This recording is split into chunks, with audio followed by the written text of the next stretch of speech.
Hi, this is Sarah from sarayip.com and Facebook for Numbers Queen with the very lovely Sharon Wood. Hi Sharon, welcome to the call. Hello. So I met Sharon through Perfect Potion, where I've run some workshops.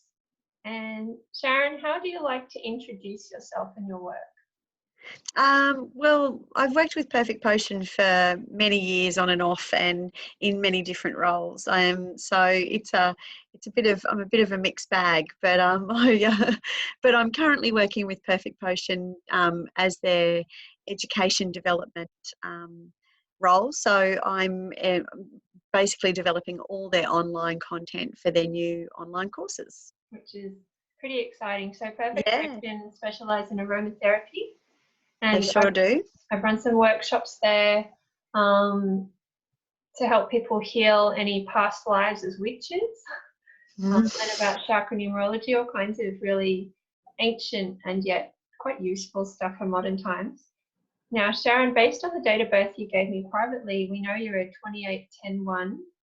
Lifepath, the pioneers, so here to heal your root chakra, which is a lot about being one of a kind and an independent woman who helps people with their physical wellness, who helps people to get out of fight or flight and really go into abundance. So a lot of ones tend to be black sheep. Do you relate to being a black sheep, and what tips do you have for people who also feel that they stick out? Yeah, I can really relate to being a black sheep. My work that I do within and outside Perfect Potion is around menstrual health and, empowering women to understand their menstrual cycles and to really use it as a gift. And that's certainly a black sheep among the community at the moment. It's getting better, but, I started this work 20 years ago, and I definitely stuck out. It's something that and what I did try initially to do, Sarah, was to hide it, to put it back in cupboards, to not really talk about it. I tried to get on with different aspects of my life, but it just keeps coming up, and it just kept on raising its head to me. And so as the years went by and as I became more comfortable and confident in myself, I found that I just embraced it. Like, I just took it on and thought, this is who I am. And so that's how I approach that whole aspect of it. Yeah. And it's interesting because the root chakra traditionally is the color red, which does refer to the blood. And it refers to blood ties, and it refers to healing your family tree of any toxic patterns. And the one thing we all have in common as humans is we all have blood flowing through our veins, and we all feel, and we have this beating heart, which is related to the color red, isn't it? We have this absolutely through us. And it's interesting that there's a lot of people benefit from us denying our humanness, because it means denying our feelings, our intuition, our inner voice, and our ability to actually control our futures. Because, of course, menstruation is hugely linked to fertility, contraception, reproduction, your ability to work, so many things hinge on us being comfortable with our humanity. That's right. And it's so much about, when we think about menstruation, there's an automatic thing, of just the menstruation side of it. Yeah. But our cycle actually is enveloping everything, all about us. But when not only are we not embracing it, we're trying to hide it. A lot of us, mask it. Many of us are on, things to actually get rid of it. And it's one of those things that society is still trying to sort of keep low, but again, it's such an important part of who we are, and it's such a powerful tool when it's understood. And that was where I'm at now, is this, I just embrace this side of me now that goes, this is who I am, and I have this amazing story to tell you that if you just listen, you might just get benefit too. Wow, I got goosebumps. That's so amazing. So what tips do you have for people who feel like they stick out or they work in a taboo area? Obviously, I'm listening keenly here. Yeah, I think really be okay and confident in that other people do want to actually hear what you have, and I think that people are more accepting than you think, um, and then I think if you just stay true to who you are, um, and you don't have to be forceful with it, you just stay confident in yourself that your time will come. Yeah, I think there's a bit about patience as well with being a black sheep, is that that you just need to be patient with it, because yeah, it might not come straight away, but it will all work out in the end. I do believe. Sometimes you're just a bit early. That's a real one thing, actually, being on time and being a bit early. My husband's the one, he's always rounding me up like a human collie dog. I am, yeah, always on time. I've got this painting I have to show you now. Just give me 1 sec. Sure.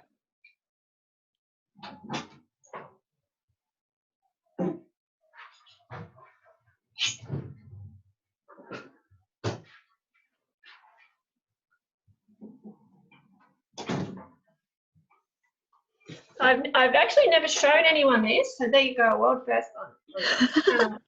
When I was recovering from an eating disorder that potentially was going to leave me infertile, somebody gave me a gift to help me recover, which is quite emotional for me, because what I wanted the most was to fall pregnant.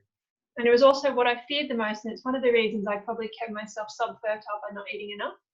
Because actually in my palmistry and a lot of other areas, I'm highly fertile, which we found out later when my weight went back on. And so this person made me this artwork. So it's a woman opening a door and it says, "Your moment is coming." Lovely, yeah. And I just was thinking of that when you talked about your time will come. And it's interesting, isn't it? Because that's even like the menstruation, your time will come. Everything is in cycles. It is, but I do believe it. I think that we're in a rush, or we're worried that no one likes to really, or not everyone likes to, be the black sheep. It's, you sort of want to just, I didn't want to be the woman that talked about menstrual cycles, yeah. But it's just something that once I got comfortable with and realised that it was something that was worthwhile, I've been a lot more patient, and yeah, my time has come. I'm talking about it so much now, so it's good. I do think there's been a shift.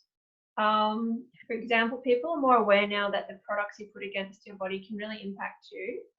And so even you see, like in our supermarkets, they sell those menstrual cups, Diva cups. Yeah. My husband was astounded that they would do that, but I said they do it not because they care. They do it because it's going to make them lots of money, because women are tweeting the fact that they need to go all natural. It's really affecting their health. That's right. And I'm working on a new program at the moment regarding cycles and sport. And I'm doing that because teams all across the world, athletes, they're now charting their cycles and using them to develop their training programs, to look at their eating, all based around their cycle, their menstrual cycle. And so I'm working on a program and working with a couple of Olympic athletes to launch a program really soon. And it's because it's becoming more common. It's not as something that's not talked about anymore. It's women are talking about it a lot more comfortably. Yeah. Well, they've gotten to the point where it really is holding them back. It's interesting because I've always worked with the moon for a long time. I've worked with the moon cycles, which is where at the full moon you launch things and you run events, and in the new moon you rest, and that's all in my diary. And then I also have for a long time put my periods in there, mainly to warn my husband. Yes. But also because I was so interested that often they would sync up with the moon cycles, and then that would be quite a big deal for me emotionally. Absolutely. And And the yeah, moon cycle is really great, Sarah, for women that don't have a menstrual cycle anymore. They can still chart because we still have these changes and these emotions and these influences.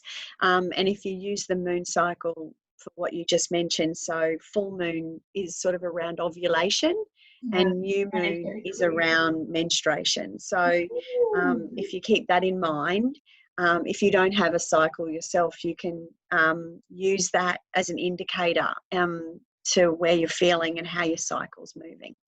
It's super interesting because Yeah, I find that by respecting the menstrual cycle, by respecting the body, there's a really direct link to respecting that feminine energy, the Mother Earth.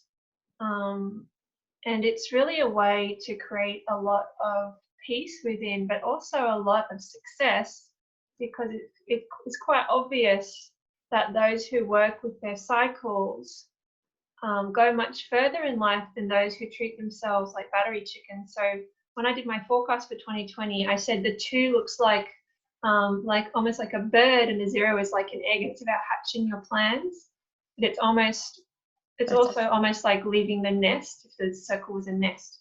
And there was a lot here about treating yourself like a golden goose rather than battery chicken, expecting yourself to do, 8 hours, 9 hours every single day without fail, which even, for example, even a guy would struggle with that because they also have certain types of cycles. But there's this myth yes, that every day we should be performing, and it comes from here. It doesn't come from here. yeah, Body. yeah. I think that's a really powerful way of looking at it. If you want to achieve in your life, you've got to work with your body, and tapping in and understanding your cycle is a really good way to start. Yeah. Well, it's interesting because you have a business called Emgoddess, Emgoddess, and when I was working at doing workshops at Perfect Potion, I talked about emotions, and I talked about emotions as EM ocean, me jumping headfirst into an ocean. And when we work with our internal oceans and our feelings and the liquid part of ourselves, which is most of us, which is our flow, like I said, amazing miracles happen, which is one of the reasons I love numbers as well. So I was just going to go back. So you're a 28-10-1 life path. So what happened around your turning point of 28? Were there any new beginnings? Because that's quite common with that life path at that age, 28. What age, sorry? At what age? 28? Yeah, so at 28, I did have a rather significant change in my life. My first husband and I split up, so I left that relationship Yeah. and moved. Yeah, completely changed my life. Yeah, it was a very big change. I was certainly going down living a different way, and I just Yeah. really wanted to change. So yeah, that was massive significance for me. Time to. Interesting. Yeah, I got Yeah. goosebumps, and thanks for being really open about that. Yeah. It's a choice we have to continuously make, isn't it, to stand up for ourselves and know that that will pay off. Yeah, absolutely.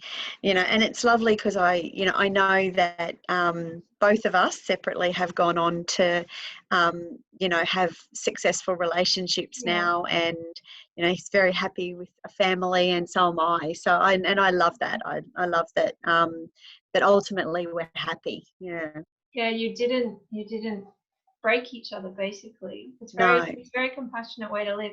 So with your business Emgoddess, which is kind of overlaps with Perfect Potion, you have some oils and books which you can find in Perfect Potion shops. So you help women to chart their menstrual cycles, explore their inner rhythms. What's the kind of feedback or kind of stories people share with you once they start doing your workshops and listening to themselves? It's amazing because I think it's like they're hearing it for the first time. So it's information that rings a bell and makes them go, oh yeah, of course I get it.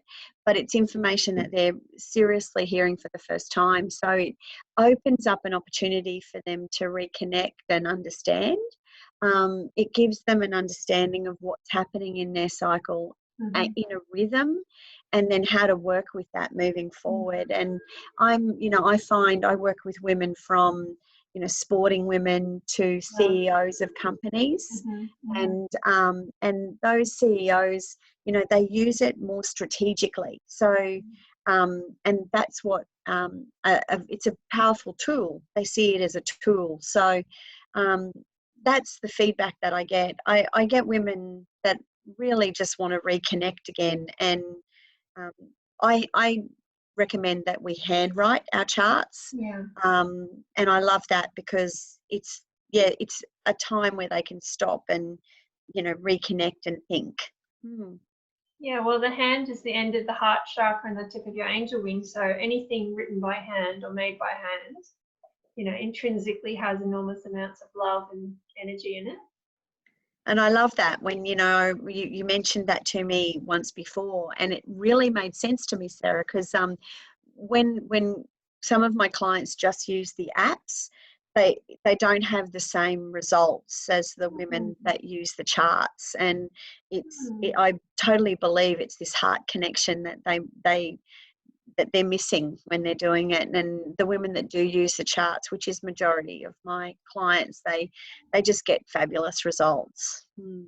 Well, I do my numerology charts by hand, and I've often been a bit embarrassed that I don't use apps.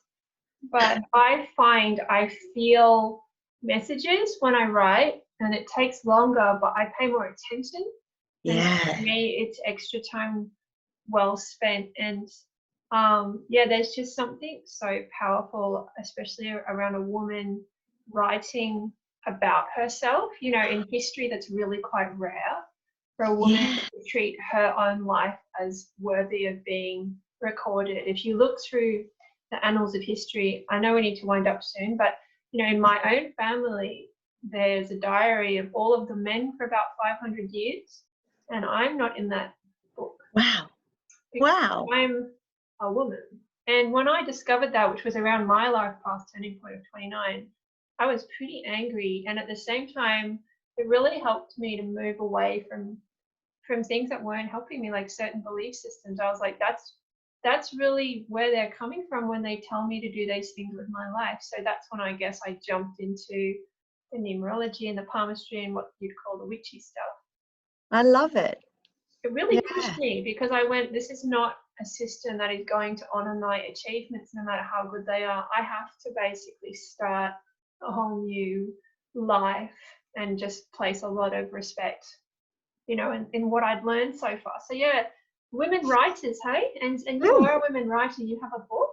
Yes, I have one book and another one almost ready to be published. So that's pretty exciting. So and it keeps me busy, and I just love it. I love empowering and sharing this information with women, because I just know the difference it made in me, and I see it in my clients, and it's something that honestly, once you learn it, you'll never forget it.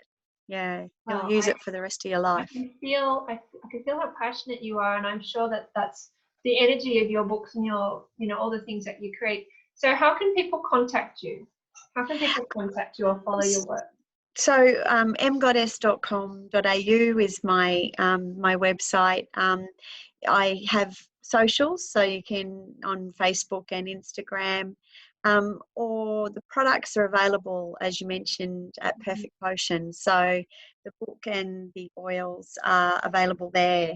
My online course, though, is only through emgoddess.com.au. So I do an online version. So anyone can contact me and ask me questions through there. Yeah. Wow, cool. And as we wind up, could you maybe choose one of your blends and talk about it? Just to what's a blend that you feel would be appropriate for, I guess, the people who might be watching this, women who want to know it all about know it all. Look, Hakati is my absolute favorite essential oil out of the blends. It's probably the most complex of the blends. It's got quite a lot of essential oils in it. Can you show us the bottle? Yeah. And can I just have a little bit of a giggle, because I actually thought that's the one you Was it? Yeah, I've got a story to tell you in a sec, but you just tell your story first.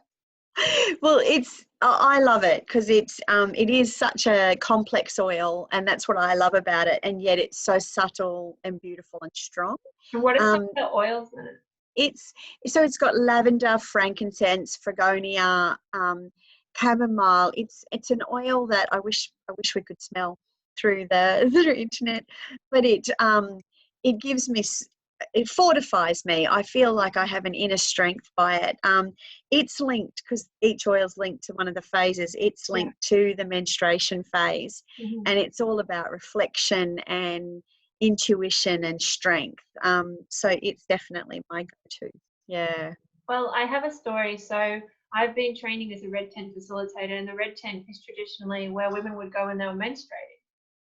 Yep. And I took a photo at the red tent event because they had a bottle of Hecate there with all the goddess statues that we made. So I took a photo. So I put that in the blog. Now I'm pretty sure it's Hecate. If it isn't, I'll be embarrassed, but I'm 99% sure. And I was like, I bet you that's the one she'll talk about. That's amazing. They're all pretty Well, special. yeah. This slowdown we're all in. I always say red is the color of a stop sign. All of us have time right now to listen to our bodies and notice the difference when we have less, potentially, less outside stress at least. Yeah. And that reflection time is part of the numerology. 2020 is a 4-year. It's about listening to your heart, spending more time in your heart, your home, with your loved ones. Only doing what you love and not compromising one little bit, especially from May, June. So we're going to see a lot of people change occupations and change situations, I think, because they're understanding now that everything we do has a massive ripple effect, and it affects all of those around us. And when you see the consequences of that, you take action faster, because you can spread fear or you can spread contentment. Lovely. Yeah, I love it. Yeah. You've given me goosebumps now. I just specialize in those. So we're going to wind up with Sharon, and you can find her at Emgoddess.com. And hopefully we'll talk again soon about some other fabulously taboo topic. And just before we finish, I wanted to tell you something that's been floating around my head. When I went into psychic work, which I wasn't planning to, I was pretty keen on being a scientist who was accepted, but that didn't happen. A lot of people called me things like a devil or evil or witchy, and so I've regained a lot of power by reclassifying those. For example, witch, woman in total connection with herself, and things like that. But I was thinking about this idea of a she devil, and I realized that a she devil is she who has lived, because lived backwards is the devil. And I understood that there's just so much power, like I said, in a woman who knows the power of her words, her sword, but also who understands her body of work, her body of humanity, her body of compassion. And I think you're doing an amazing job, and I think your work is going to help even more people as you go online. So I just want to say thanks for jumping on the call at a time when perhaps you're not quite sure how it's going, but I'm fairly certain you'll find it has a very, very celebrated landing. Oh, look, thank you, Sarah. I've really enjoyed it. I love working with you. I think you're an amazing individual, and thank you for giving me some time with your supporters as well. So I'm going to wind up this call now. I'm just going to say bye to all our viewers, and thanks for watching.